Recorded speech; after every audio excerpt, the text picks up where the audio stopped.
वार्ता कर रहे हैं। सबसे पहले तो आप सभी पत्रकारों का बहुत बहुत स्वागत।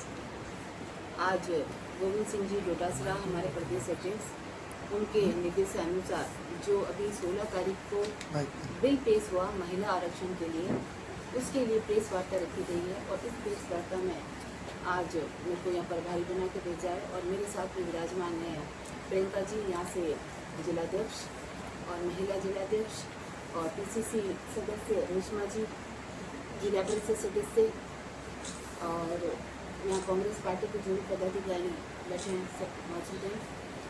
आज जो 16 तारीख को बिल पेश किया गया महिला आरक्षण के लिए, ये बिल तो बहुत पहले 2023 में ही हो गया था और आज इन्होंने जो ये बिल पेश किया और हाथों हाथ 3 दिन का इन्होंने सदन बुलाया, स्पेशल सदन।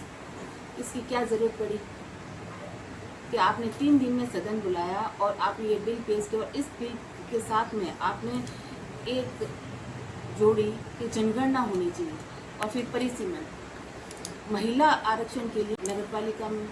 ये तो पहले से 33% आरक्षण लागू थी, लेकिन इन्होंने स्पेशल ये सदन बुलाया और इन्होंने स्पेशली लोकसभा में ये बिल पारित किया जिसकी अभी ज़रूरत नहीं थी। बिल पारित आप कर रहे हो तो इसमें ना तो इसकी परिसीमन की ज़रूरत है और ना ही जनगणना की ज़रूरत है।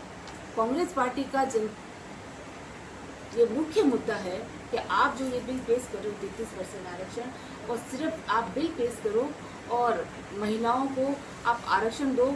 जो 573 अपने पद हैं उसके अंदर से 180 जो महिलाओं के पद आते हैं, ये पार्टी चाहती तो पिछले जो चुनाव हुए लोकसभा में उसी वक्त ही ये आरक्षण लागू कर देती और महिलाएं इसमें चुनाव लड़ती।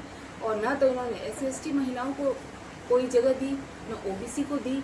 और ये बिल में एक तरह से जनता पार्टी सिर्फ एक रोड़ा अटका रही है ताकि महिलाओं को इसका फायदा न मिले। क्या महिलाओं को 33% विधानसभा में लोकसभा में जाने का हक नहीं है? इस तरीके से इन्होंने इस मुद्दे को बिल्कुल महिलाओं का हक है, लेकिन ये सरकार सिर्फ महिलाओं से उनका हक छीन रही है और 33% आरक्षण होने नहीं दे रही है। वरना कहाँ जरूरत है कि आप है ना ये रोड़े अटकाने के काम कर रहे हो।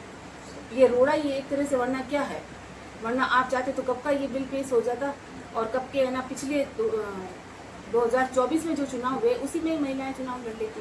लेकिन उन्होंने रोड़ा अटका दिए और ये बिल पेश करने के बावजूद भी और इस तरह की हरकतें की। ये सिर्फ महिलाओं की विरोधी पार्टी है और कुछ नहीं करना चाहती महिलाओं से। हमेशा कांग्रेस पार्टी महिलाओं की हमेशा सहयोग किया है, लेकिन ये इस पार्टी ने सिर्फ रोड़े अटकाए हैं, इससे ज़्यादा उन्होंने कुछ भी नहीं किया। मैम, बीजेपी कहती है कि महिलाओं के लिए हमने उज्ज्वला योजना लाई, चूल्हा से धुआं से लड़ रही थी उनके लिए फायदा किया, हमें घर घर शौचालय बनवाए। सिर्फ ये बातें कर रहे हैं, धरातल पे कोई भी काम नहीं हो रहा। और 2023 में नारी शक्ति बंधन अधिनियम के तहत में सर्वसम्मति से कांग्रेस ने और पूरे दबाव से महत्वपूर्ण भूमिका भी निभाई कांग्रेस ने, लेकिन इन्होंने उसके बावजूद भी इन्होंने तत्काल लागू नहीं किया। और चाहते तो उसी वक्त तत्काल लागू कर देते, लेकिन 16 तारीख को इन्होंने रात को 11 बजे 2026 को ये बिल के लिए पेश किया, लेकिन इन्होंने उसमें कुछ भी नहीं किया। नहीं, कांग्रेस डर क्यों नहीं है मैम? कांग्रेस डर नहीं रही है। कांग्रेस तो पूरी तरह से उनके सामना कर रही है और कांग्रेस पार्टी एक ही कह रही है कि ये जो बिल पेश है आप आरक्षण करो, लेकिन ये रोड़े मत अटकाओ और ये आरक्षण आप हाथों हाथ करो। जब ये आरक्षण पहले से हो रखा था, 2023 से लागू है और महिलाओं के लिए जनता पार्टी ने आज तक कोई काम नहीं किया।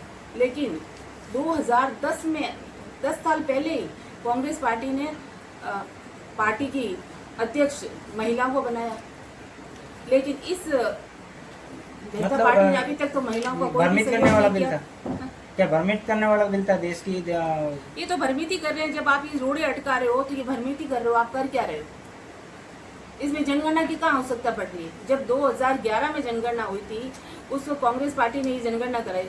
जब 10 साल बाद में वापस जनगणना करनी थी 2021 में, जब जनता पार्टी का सरकार थी, लेकिन इन्होंने जनगणना नहीं करवाई। कोरोना का बहाना, कोरोना आ गया था। अब वो तो एक बहाने है, लेकिन आज महिला आरक्षण के लिए आपने ये रोड़े अटका दी कि जनगणना कराओ आप। जब जातिगत जनगणना तो बहुत पहले हो जानी चाहिए थी, आपने क्यों नहीं की? इस जातिगत जनगणना की वजह से और जनगणना ना होने की वजह से बहुत सारी समस्या आ गई जनता के अंदर।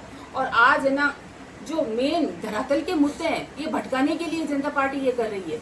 जो आज किसान परेशान हो रहे हैं, लोग परेशान हो रहे हैं, पानी के लिए परेशान हो रहे हैं, आज ये सारे मुद्दे भटका रहे हैं। और क्या क्या दी है जनता पार्टी ने?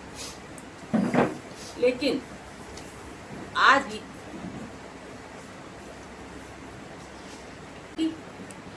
जब प्रदेश में और चुनाव हो रहे थे और आपको कहा गया कि चुनाव खत्म हो जाए उसके बाद में आप दोबारा बैठक बुलाओ, सर्वदल की बैठक बुलाओ, लेकिन आपने नहीं बुलाई।